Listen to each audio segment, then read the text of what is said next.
Faith is there.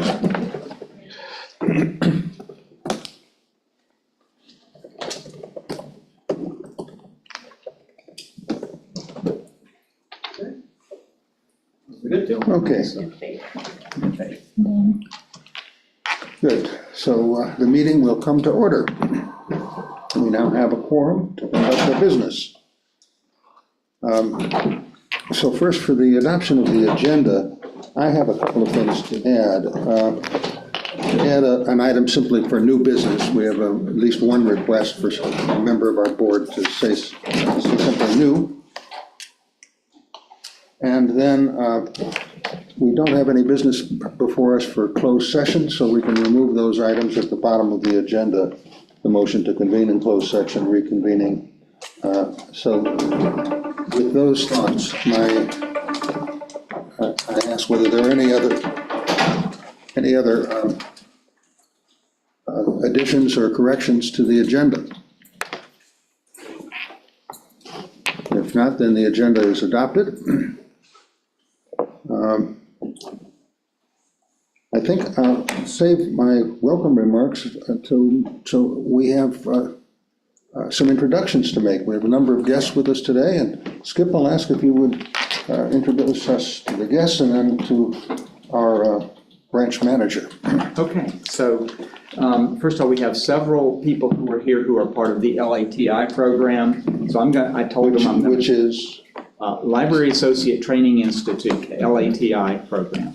And so I'm going to call their names, ask them to stand up to be recognized by everyone. So starting with Sarah Catlin. And Sarah, which library are you in? I work at Severn Library. Severn, I knew that. Okay. Caroline Harper.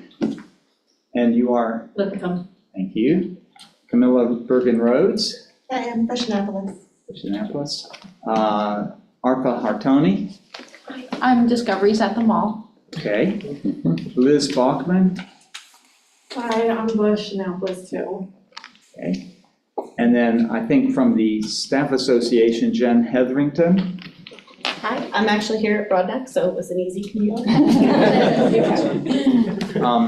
Is Kimberly Van Gordon here also? Okay, she didn't sign in, but we thought she might be coming. We have Joyce Scalise is our tech person, kind of always, but also from Digital Experience is Elijah Jones. And Elijah is our service member from the Maryland Corps Service Member Program this year, working at headquarters. So welcome.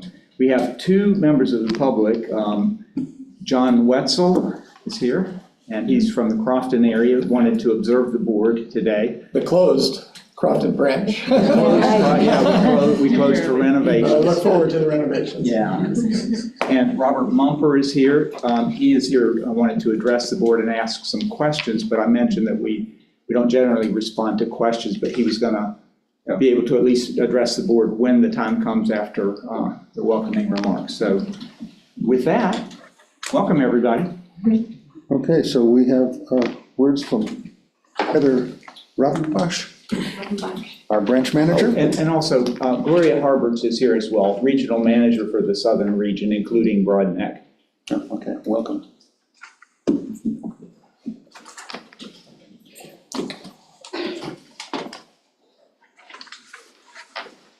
Well, welcome everyone. Thank you so much for coming to Broadneck and taking Broadneck for your meeting today.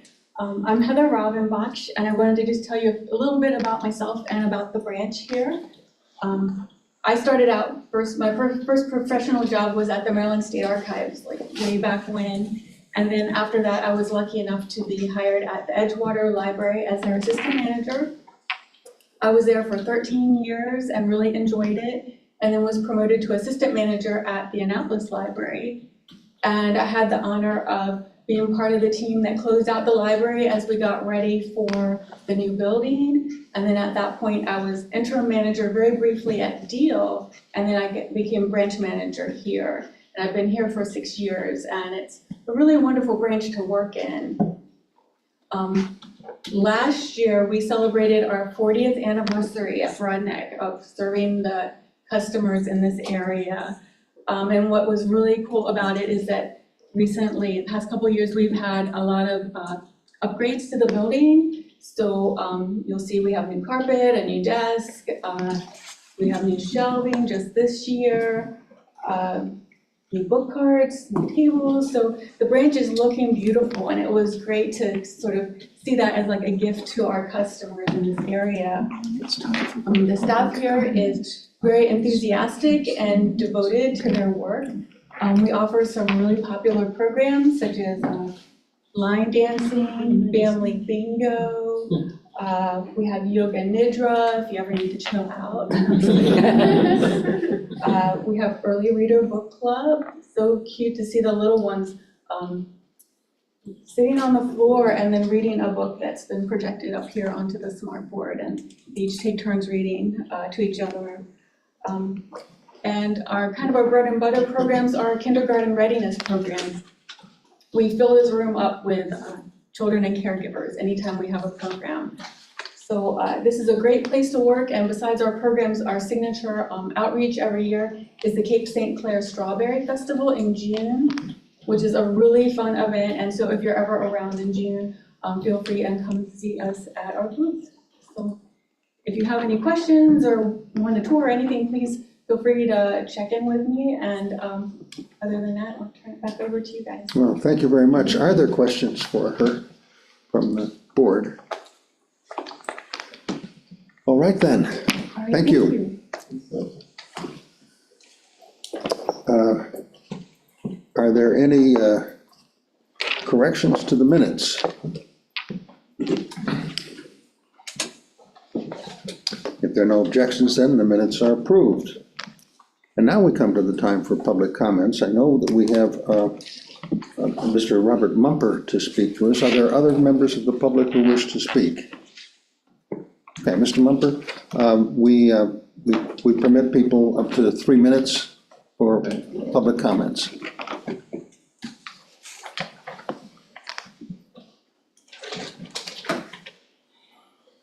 My name's Robert Mumper, and I'm here to try to find out why there aren't more newspapers in the libraries. In particular, the local newspapers at Capitol. To the best of my knowledge, there's no public place where you can go to read the Capitol.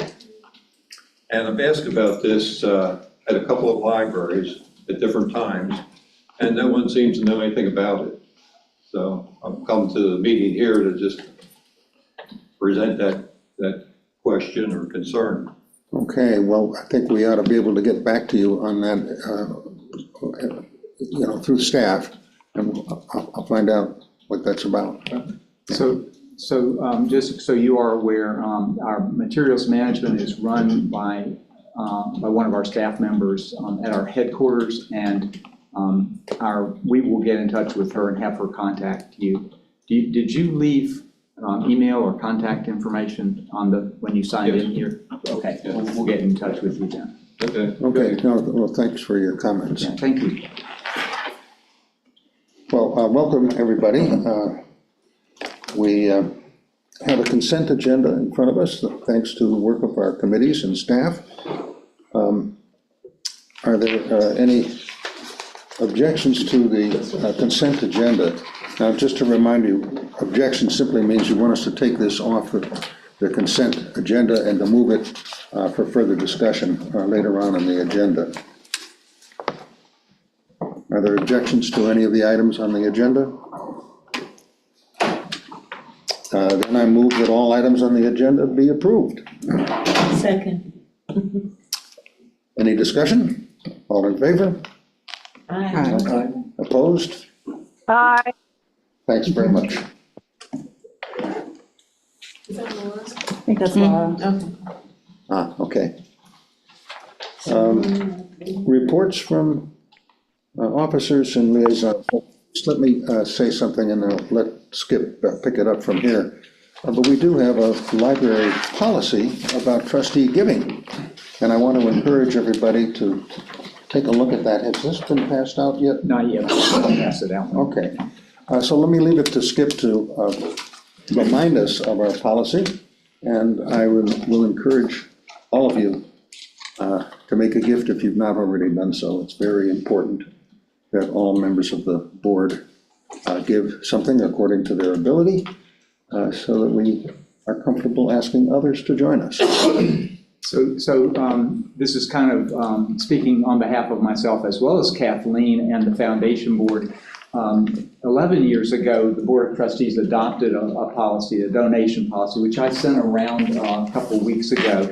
I just want to emphasize a couple of things from the policy. Whoops, wait a minute. So you've got, I will pass this around, and for those of you who are coming in online, just go back, if you do a search of your email for trustee donation policy, I think you'll be able to find it. A couple of highlights from this. Rarely can a foundation effectively raise funds unless the foundation board members and the foundation staff can say that all the board members, including trustees, are committed, dedicated to the cause, recognize the duty, and have demonstrated these things through their own donations. And what we try to do, and what is stated in the policy, is we're trying to have full participation within the means of each individual board member. And we have pretty good giving on the part of both boards, but it's not quite 100%. But the board policy is this. This is the final statement in this. Trustees are asked and expected to make the Anne Arundel County Public Library Foundation one of their priorities for annual tax-deductible financial contributions, the amount of which is left to their individual discretion. So back when the policy was put in place, we debated whether we should say some dollar amount, but it's really up to you. Just the way I always like to say it is, give until it feels good. Don't give until it hurts. Give until it feels good. So with that, I'm going to just pass this around, and that's all I wanted to say. Okay, thank you. Are there any questions of Skip about that matter? Then, Kathy, a report from the treasurer. We are currently finalizing our fiscal year 26 operating and supplemental budget requests.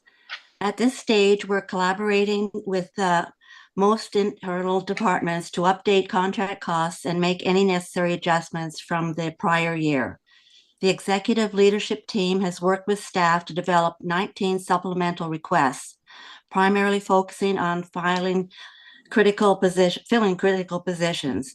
Additional requests include funding for security cameras, cybersecurity training and testing, as well as furniture and fixtures.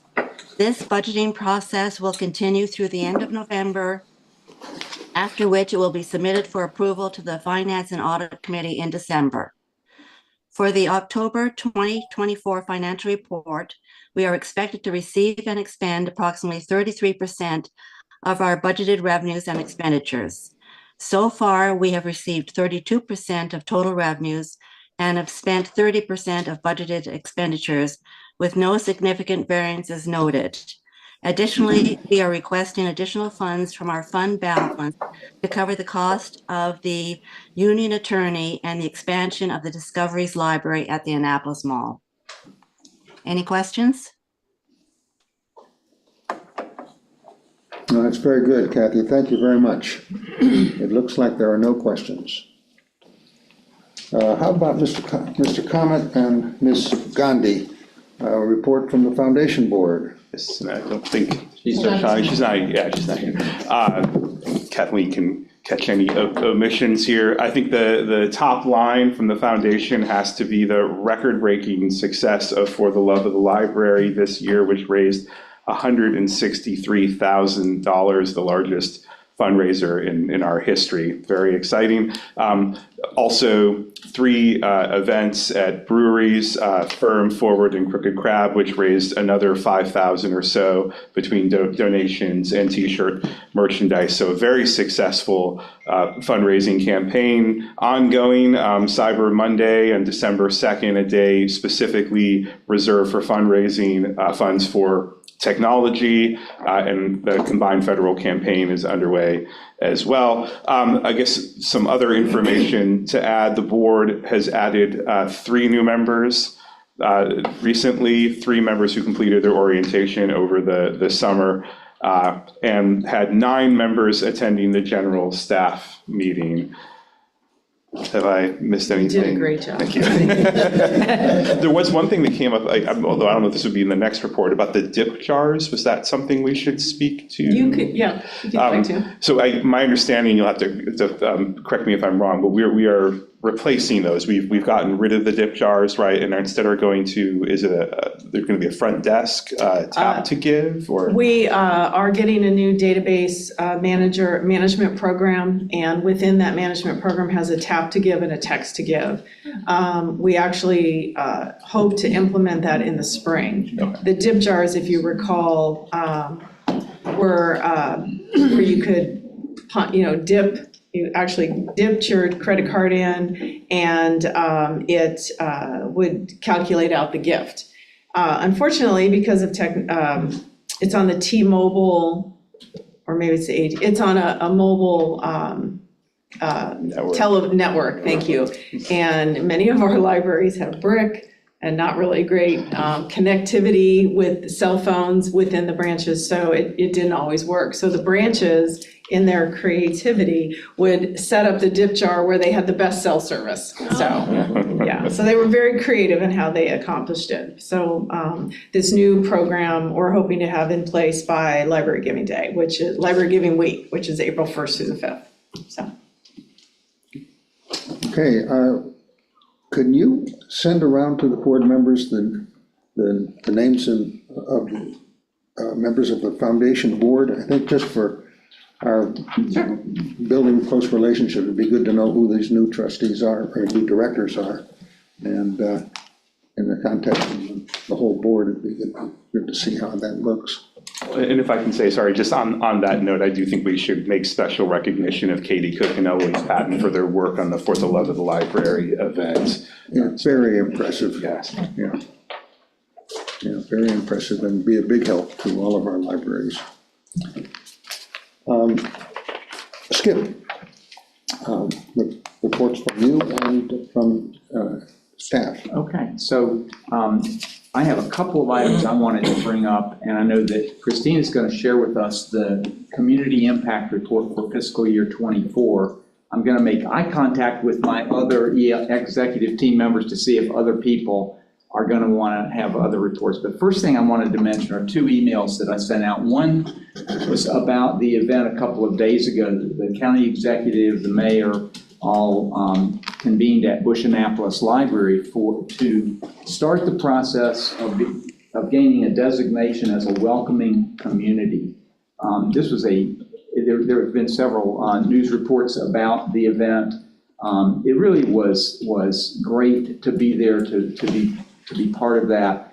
It's an extremely difficult time for immigrants in this country who are being targeted with political rhetoric and so on. But this particular event was started way before the election, and Mr. Pittman made sure that he made clear that that's really something that we've always been trying to do as a county. I heard from a couple of people, including council members, that they feel that the library has been ahead of the curve on being welcoming. And you may think back to 8 or 10 years ago when one of our strategic goals was to create welcoming spaces. So the county, we have just a number of great partnerships with numerous county agencies, county departments, and being there at that event was very heartwarming.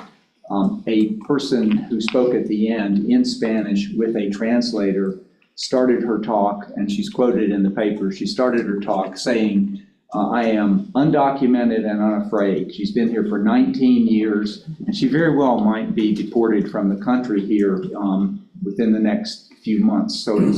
So everything happening around that is just a very kind of a tenuous situation, frightening, and but the event was good, and the county will take the next 10 months to seek this designation. There'll be a lot of self-assessment on the part of county agencies, county departments, and so on, and we'll be a part of that. Secondly, I have a question. Yes. Why hasn't she filed for citizenship? Well, she may have. You know, Jerry. She's been here 19 years. You know, I don't know. But you know what, that's something between her and her family and everybody else. I don't know. I would think she would, but I don't know the person, but, yeah. Some people are afraid they can't. well, maybe this will inspire to do it. Skip, The other thing, comment from oh, yes, Sandy? Sometimes it's a lack of money, That's a Because- thing, doesn't it? huh?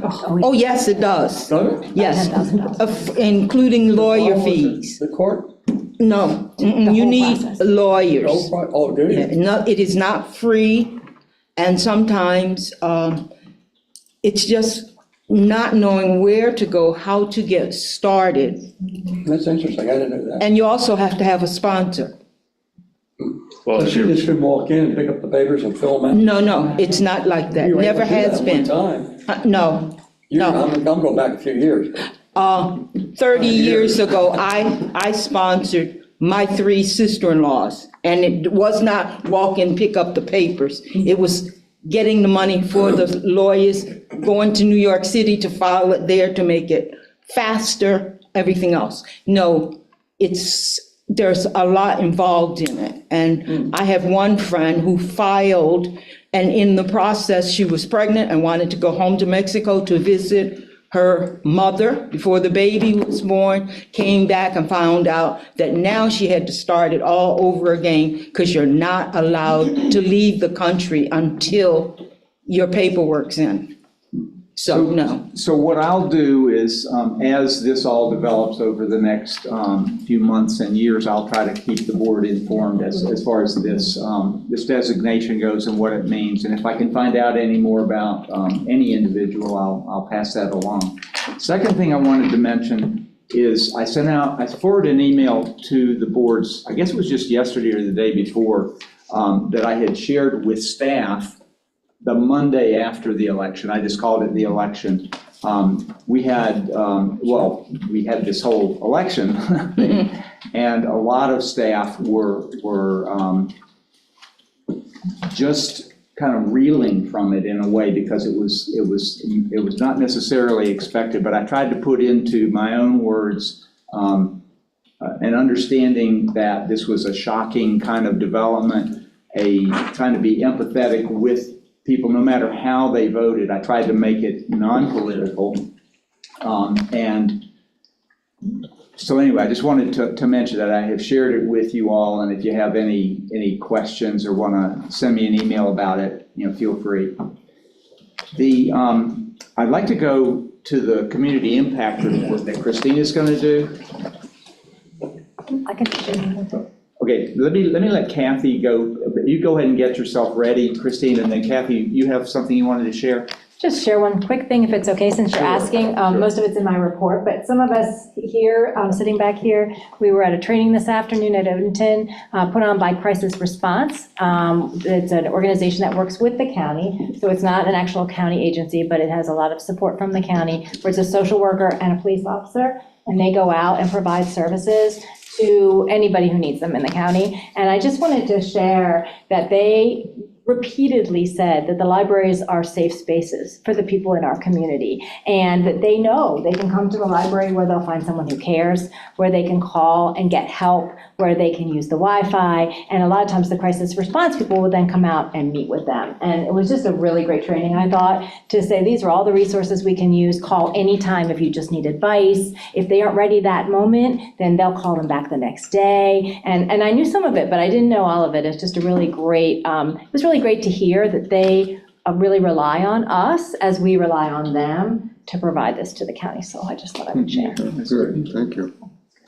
Following up on what Kathy said, we issue every year what we call our community impact report. It's basically an annual report, but I like to focus on the things that we've done that are public facing and that improve our communities. So this year's report had lots of great stuff in it. It is posted on our website. It will go out by email likely tomorrow or the following week. But if I can ask Joey to scroll, I can just give you some highlights. We talked a lot about our Chromebook giveaway, how we gave out more than 5,000 Chromebooks to community members and how impactful those were. Somebody wrote, "Thank you so much for this computer. I've been doing online school all on my phone, so this will be much easier." So the kinds of things. We talked about our gun lock program, how we expanded that, a partnership we have with Maryland Hall, where we gave out free tickets to some of their shows. And then scrolling on, some of our new features that we launched in FY24, including a privacy pod that was paid for with Laurel Racetrack funds, people do telehealth and private meetings in an enclosed safe space. The driving simulator, if you were at the Love Library, you saw that this was extremely popular for guests to try out. That's been very well received by the community, young and old. That was received from funds from the foundation and a community donor. Talked about our lactation pod at Discoveries for nursing parents. Again, another foundation purchase, $31,000 grant. Some outdoor musical instruments. If you've been to Severna Park, Butch-Annapolis, and they are also at Brooklyn Park, kids are loving those, families are loving those. We expanded our Candid or foundation grant program where folks, nonprofits can find out about grants in the community to all of our branches, which was fantastic, thanks to Anne Arundel County. Our pantry is always very highly used, so we provided some information on the more than 2,600 people who got services from the pantry, whether it's diapers or menstrual products. Kindergarten readiness growing with more evening and weekend story times and how impactful that is to our community. We hosted over 67,100 programs, 1,000, that would be a lot. 700 programs. More early reader book clubs, like Heather was talking about. A lot of branches have expanded to offer those programs. Really impactful. Some are at our library, record numbers for some are at our library, especially amongst adults, in part because of the 4 Southwest airline tickets that were available if you participated. And then certainly many of you were here for the opening of the Riviera Beach Library, so we were happy to promote that to all of our customers if they hadn't already heard about it. Some photos from that event and that beautiful new library, the ribbon cutting. Just some usage numbers. This is the usage of our library for the last fiscal year, which is continuing to increase year over year. Section about the Board of Trustees, what they do, and your lovely photos. And then information about the Library Foundation, some of the things that they funded, the impacts, why they do what they do. All of that is included in this document also, which will go out to not only customers, but community leaders, elected officials. It's another way we can advocate for the library year-round. I'm happy to answer any questions, but feel free to take a look at that. It's on our plans and reports page on the front page of the website.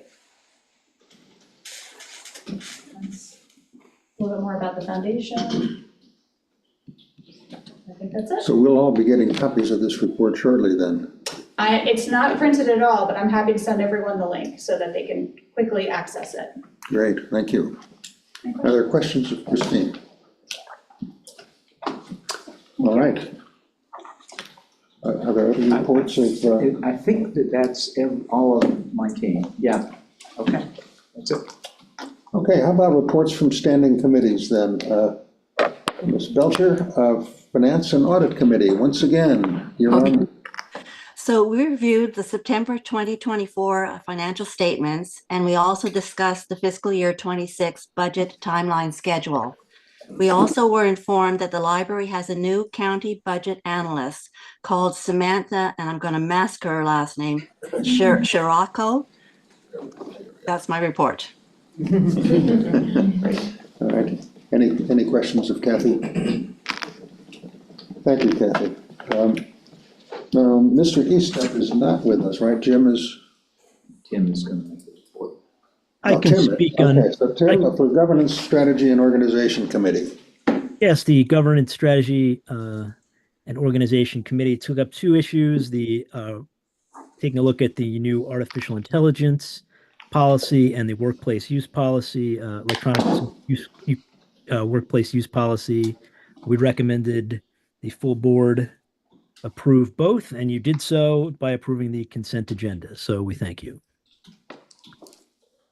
Okay, and there will be some work for the governance committee as we wind up the year. We'll have an opening or more, at least one opening for a new trustee, so keep that in mind, that we'll need to take a look at how many may be retiring and the need for spaces to be filled.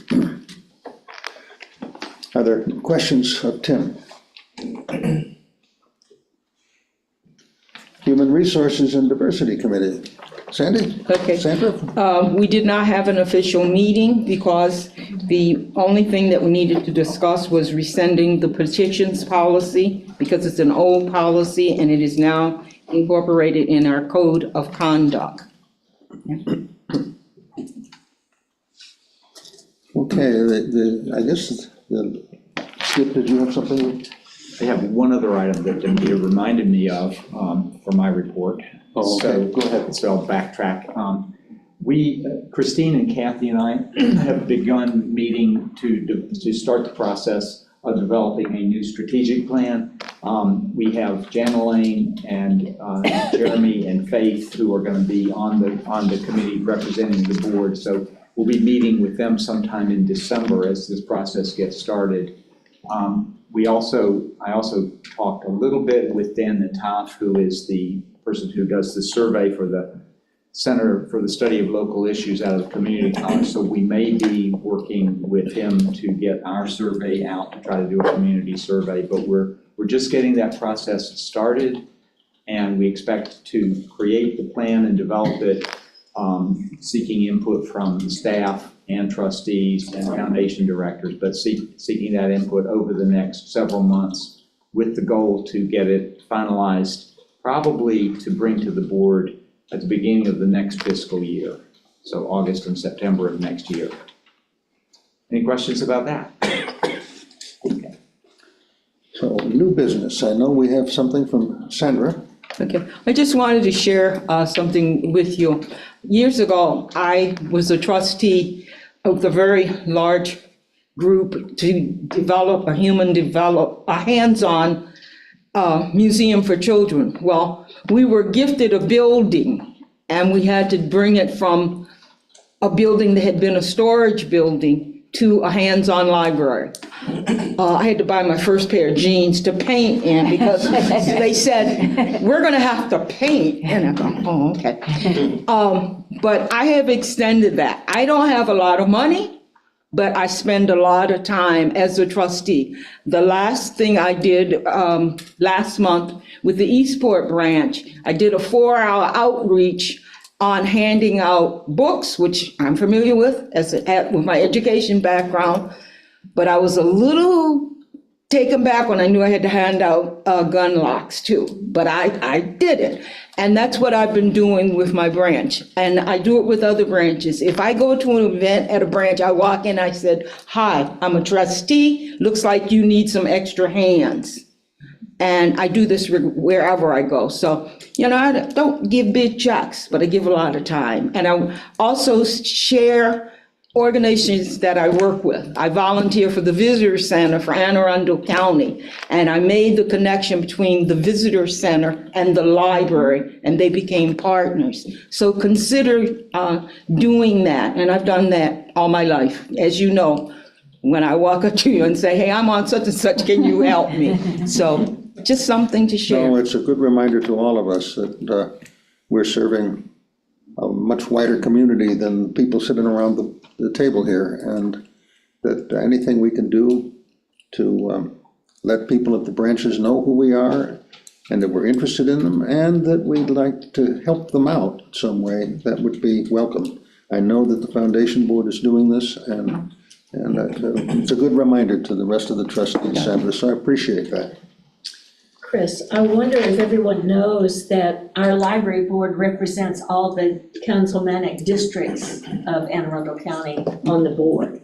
Yeah. I think it's important that people know that we have representation for the entire county. Yeah, no, I think the work of your committee, when you were with the governance committee, to make sure that that happened was a very good thing.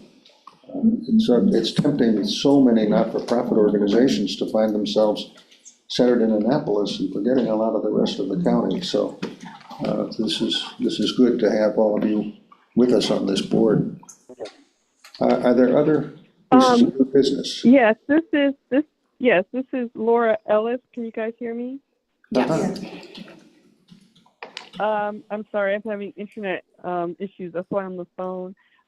As a public school librarian, as some of the other board members are, I have the opportunity to go to different trainings for those of us in the school library, but I also am a part of what they call Teen Connect, because I'm in a high school and traditionally public libraries spend less money on teenagers than any other group.